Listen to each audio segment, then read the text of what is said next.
Doctor साहब, वफाकी हुकूमत की जानिब से दायर की गई इंट्रा कोर्ट अपील पर समाअत जो है मंगल को होगी, तो दूसरी जानिब फैज़ाबाद धरना नजरसानी केस भी समाअत के लिए मुकर्रर हो गया है। केस की समाअत 1 नवंबर को होगी। क्या कहेंगे इन केसेस के हवाले से? ये हफ्ता बड़ा अहम है जी। इसमें अदालतें बड़े अहम मुकदमा सुन रही हैं और बड़े अहम फैसले करने जा रही हैं, और ज़ाहिर है कि अब जो फैसले हैं वो अदालतों में हो रहे हैं। सड़कों पे तो फैसले नहीं हो रहे, अब फैसले अदालतों में हो रहे हैं। ईवान भी नहीं है तो ईवान में भी फैसले नहीं हो रहे। फैसले जो हैं वो अगला ईवान जब तक नहीं बनता, यानी अगले इलेक्शंस नहीं होते, तो फैसले जो हैं वो इलेक्शन कमीशन, अदालतें और फिर उसके बाद अदारे जो हैं मुल्क के रियासती अदारे, वो अदालतों के फैसलों के मुताबिक फिर वो अमल होगा। लेकिन इस वक्त जो सूरत हाल है वो किसी और तरफ जा रही है। जो बज़ाहिर जो आलमी मामलात हैं वो इस वक्त किसी और तरफ चले गए हैं, और वो इस तरफ चले गए हैं कि ये जो एक तो सऊदी वज़ीर दिफ़ा कल जो हैं वो पहुंच रहे हैं, आज रात को वो ट्रैवल कर जाएंगे सऊदी अरेबिया से, और खालिद बिन सुलेमान, शहज़ादा खालिद बिन सुलेमान। अच्छा, खालिद बिन सुलेमान जो हैं वो मोहम्मद बिन सुलेमान जो वली अहद हैं उनके भाई हैं छोटे, यानी उनको MBS कहते हैं, इनको KBS कहते हैं। और ये जो हैं ये वज़ीर ख़ारजा हैं सऊदी, वज़ीर दिफ़ा हैं सऊदी अरेबिया के, और ये जो हैं ये वाशिंगटन में सऊदी अरेबिया के सफ़ीर भी रहे हैं। सऊदी अरेबिया का मौक़िफ़ जो है वो बहुत सख्त इस जाहिरियत के ख़िलाफ़ और फ़लस्तीनियों की हमायत में आया है, जिसकी शायद तवक्को नहीं थी वाशिंगटन DC में भी या बाकी जगहों पे। लेकिन और ये जंग जो है ये बढ़ रही है, और इसमें 24-48 घंटे अब हो गए हैं जब से ये ग्राउंड पे हमला शुरू हुआ है। लेकिन उसमें कल जो है वो एक ख़िताब किया, बल्कि प्रेस से भी बात की और ख़िताब भी किया नेतन्याहू ने पहली दफ़ा। अच्छा, पहली दफ़ा जो नेतन्याहू का ख़िताब है वो जो कौम से भी किया, और फिर उसके बाद उन्होंने एक ट्वीट कर दिया, ट्वीट करके वो डिलीट कर, उसका किस्सा मैं बताता हूँ भी। लेकिन मैं पहले ज़रा ख़िताब जो उनका है उसको मुख्तलिफ जो न्यूज़पेपर्स हैं वो किस तरह से कोट कर रहे हैं वो मैं चाहूँगा कि ज़रा पहले ये देखें आप। पहली बात तो गार्डियन ये कह रहा है कि जो 6 स्लाइड है कि नेतन्याहू ने डिक्लेयर किया है सेकंड वॉर ऑफ इंडिपेंडेंस।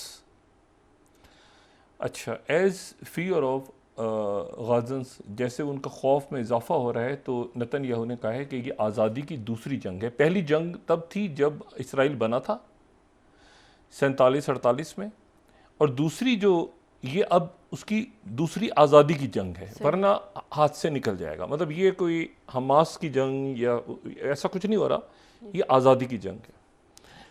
दूसरी जो बात है वो फिर मैं मीडिया को कोट कर रहा हूँ क्योंकि अल्फाज था कि इसराइल हायोम जो नेतन्याहू की स्पीच बता रहा है वो ये है कि प्राइम मिनिस्टर ने कहा, यानी नेतन्याहू ने, कि campaign will be long, this is do or die movement for our nation.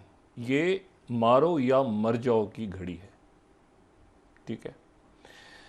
अच्छा, फिर तीसरा जो उसका हिस्सा है वो द सन को मैं यहाँ पे कोट कर रहा हूँ, 8वीं स्लाइड। वो जो है ये एक तो जाहिर है कि इसमें पहली दफ़ा ऐसा हुआ है कि ये इन्होंने तौरात को और अंजील को, अहदनामा कदीम को और अहदनामा जदीद को और बाकी जो किताबें हैं बनी इसराइल की, उनको उनके हवाले दिए हैं। और वो कह रहे हैं कि in major speech on war invokes the memory what the Amalekites did when Israelites left Egypt. We remember and we are fighting. अच्छा, उन्होंने कहा कि ये वो दौर है, वो वक्त याद करो जबकि एमालिकाइट्स जो हैं उन्होंने इसराइल के बनी इसराइल के लोगों को या इसराइलियों को उन्होंने मिस्र की ज़मीन छोड़ने पे मजबूर किया था। अच्छा, अब ये यहाँ पे ये तकरीर चूँकि काफ़ी लंबी है और ये तकरीर पूरी दुनिया में जो इसराइल में भी और जो इसराइल से बाहर भी जो लोग हैं उन्होंने इसको सुना है गौर से, ख़ास तौर पे क्रिश्चियंस ने भी सुना है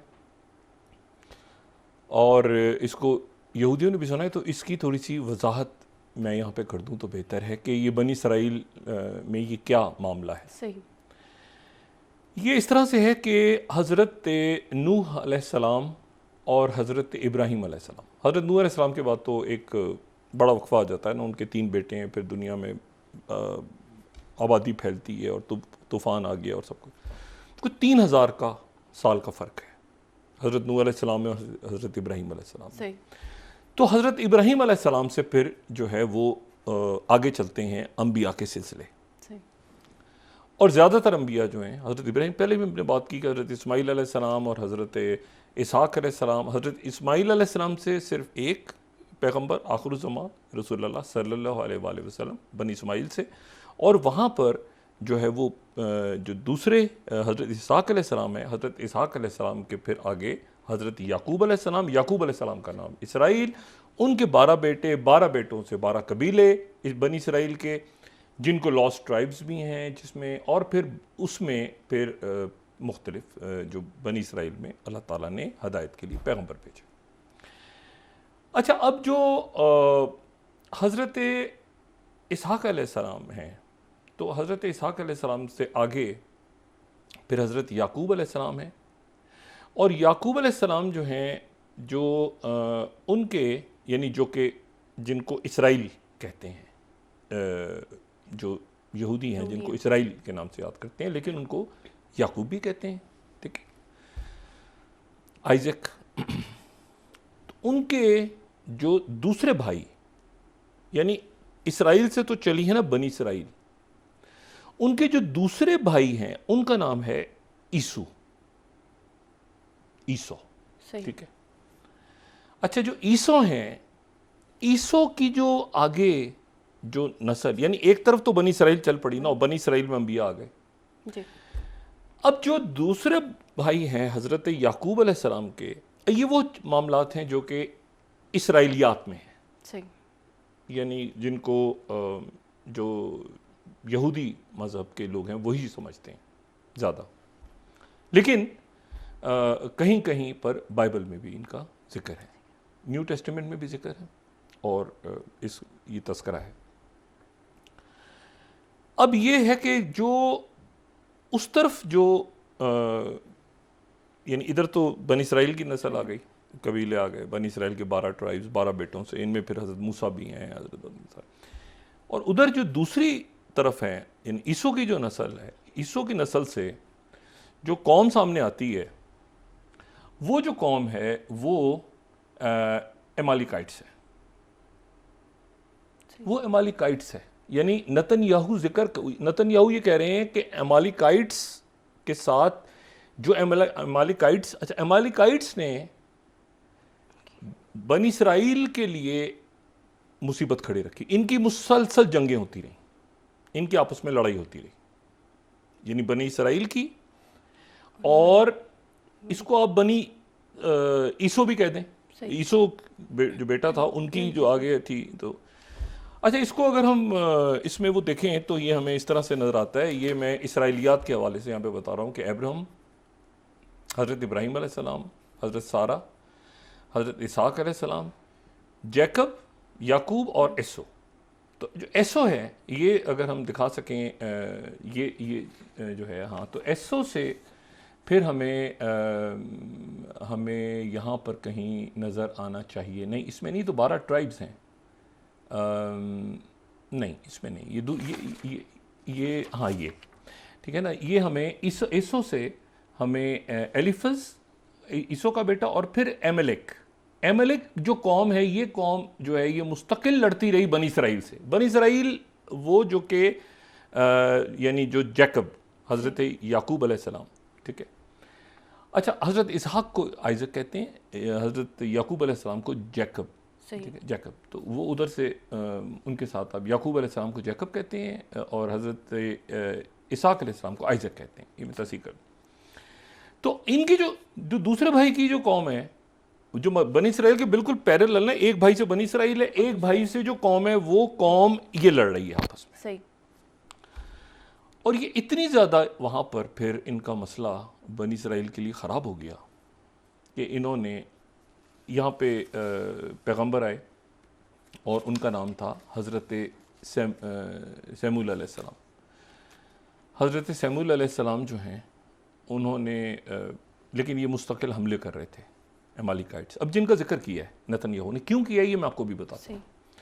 अमालिकाइट्स हमले कर रहे थे, तो हज़रत सैमुल अलैहिस्सलाम जो बनी इसराइल में थे उन्होंने अल्लाह ताला से दुआ की कि या अल्लाह कोई हमें कोई भेज, कोई बादशाह भेज, कोई पैगंबर भेज, कोई भेज जो उनसे लड़े, अमालिकाइट से लड़े।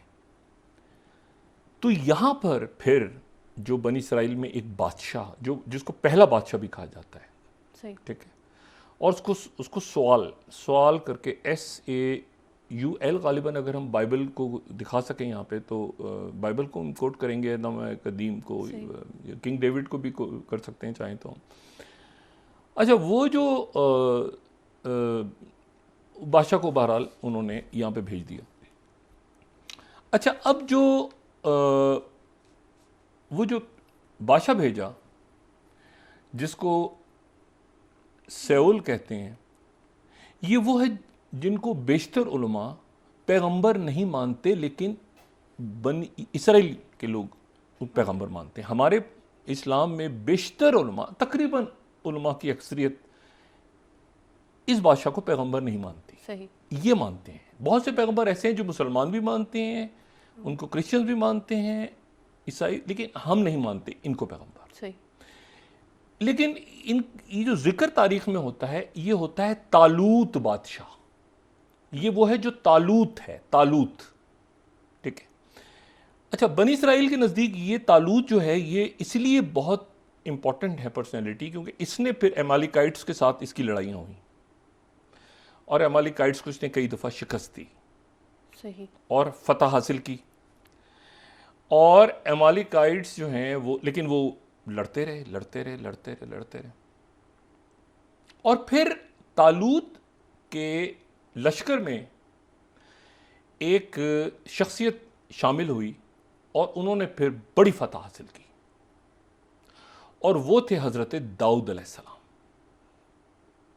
हज़रत दाऊद अलैहिस्सलाम जो हैं, ये बात ज़हन में रखें कि हज़रत दाऊद अलैहिस्सलाम जो हैं वो हज़रत आदम अलैहिस्सलाम के अलावा दूसरे पैगंबर हैं जिनको अल्लाह ताला ने खलीफा कह के मुखातिब किया है। और हज़रत दाऊद अलैहिस्सलाम को बादशाहत दी गई, वो बादशाह थे। अच्छा, ये फिर ये हुआ कि ये, लेकिन तो यहाँ, लेकिन फिर हज़रत दाऊद अलैहिस्सलाम ने वो हैकल सुलेमानी तामीर किया, हैकल सुलेमानी। ये सारा कहाँ हो रहा है? ये सारा हो रहा है बहरे मुर्दार से थोड़ा सा दूर, जबले जैतून के पहाड़ों के दरमियान, 4000 साल पुराना, जो दुनिया की तारीख का सबसे पुराना शहर आज तक आबाद है। बाकी तो बर्बाद हो गए, ख़त्म हो गए, कोई ज़माने के ज़लज़ले आए, कुछ आए, जो अपनी जगह मौजूद है, उसका नाम है यरूशलेम। तो ये सब कुछ यरूशलेम में हो रहा है। तो यहाँ पे हैकल सुलेमानी बनाया, लेकिन उनका फिर जो है वो अल्लाह ताला की तरफ से उनको अपनी तरफ बुला लिया गया। तो फिर उनके जो साहबजादे हैं हज़रत सुलेमान अलैहिस्सलाम, उनके दौर में वो मुकम्मल हुआ, इसलिए हैकल सुलेमानी कहा जाता है। सही। लेकिन अमलिकाइट्स जो हैं, अमलिकाइट्स वो कौम है जो मुस्तकिल लड़ रहे, क्योंकि उस वक्त तो इसराइल, ठीक है ना, उस वक्त तो सिर्फ यहूदी है ना, तो इनकी किससे लड़ाई होगी? इनकी तो आपस में ही हो रही थी ना लड़ाई। तो बल्कि ऐसी लड़ाई हुई कि एक वक्त में तो ये दो, यहूदा और इसराइल, दो किंगडम्स टूट बन गई। एक इसराइल किंगडम बन गई, अगर हम नक्शा दिखा सकें तो एक किंगडम ऑफ इसराइल है, एक किंगडम ऑफ जुदा है, कि पूरा जो इलाका था ये दो हिस्सों में तकसीम हो गया।